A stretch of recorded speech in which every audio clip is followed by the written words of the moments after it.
Vale, venga, continuamos. Vamos a ver dos elementos más, ¿vale?, que favorecieron el nacimiento de la filosofía. El siguiente que vamos a ver es la religión. ¿Por qué la forma de entender la religión en Grecia favoreció el nacimiento de la filosofía? Os he puesto tres razones. Primero, en Grecia no existe un sacerdocio estable, por lo tanto no se impone una doctrina. Sabéis perfectamente, por ejemplo, que en la Edad Media, aquí en Occidente, el poder de la Iglesia impedía el que la gente se preguntase a nivel individual nada, porque lo que había que pensar venía impuesto desde arriba, desde esa religión, desde ese sacerdocio. Eso ha pasado en la historia muchísimas veces. Cuando tú estudias Egipto o estudias Mesopotamia, sabéis que siempre había un grupo, ¿no?, que era el de los sacerdotes, que tenían un enorme poder. Claro, si tú dominas el pensamiento como jerarquía y lo impones, es mucho más difícil que la gente se haga preguntas de manera individual o se plantee algo que vaya más allá de lo que se le ha impuesto. En Grecia no existe este sacerdocio. En segundo lugar, para los griegos, por ejemplo, me echo para allá, tienen mucho más valor las creencias individuales. Le dan menos importancia a nivel de creencia personal a lo que son los cultos colectivos, que sí existían. Existían fiestas, ¿no?, pues como existen siempre, dedicadas a la naturaleza, a los dioses, este tipo de cosas existían.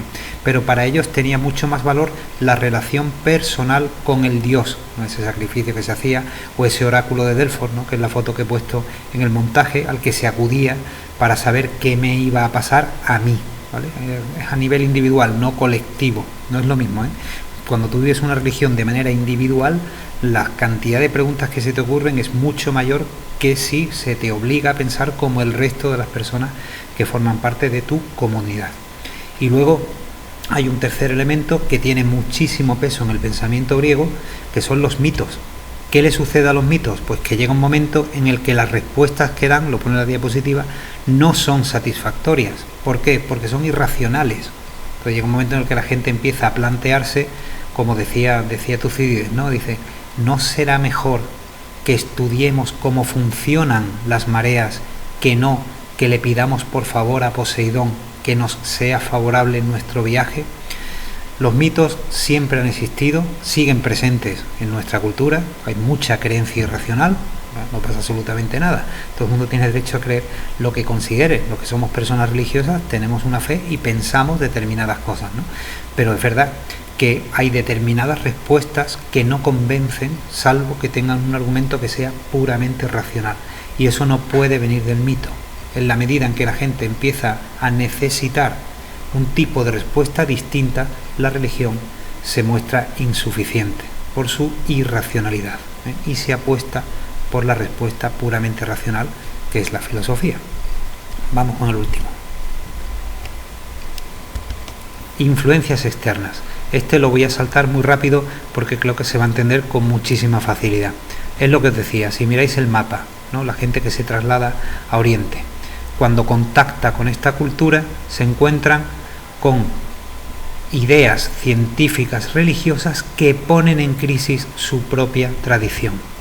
No hay nada mejor para la filosofía que poner en crisis lo que has considerado toda tu vida que no puede ser de otra manera.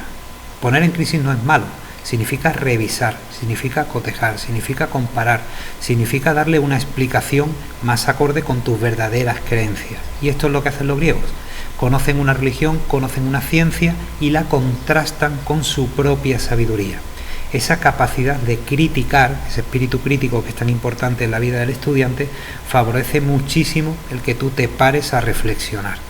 Claro, todas esas ideas que son fruto del impacto que para ellos supuso conocer una cultura distinta, acabarán llegando a las metrópolis, y por eso la filosofía, la importante, la que nosotros empezaremos a estudiar, es ya posterior, es del siglo V, no del siglo VII. Son ideas, como dice la diapositiva, que provienen de Asia Menor o Egipto y que acaban afectando en principio a las colonias de allí, pero luego llegarán a las metrópolis, que es donde realmente ese pensamiento se asentará y tomará verdadera forma, ¿vale?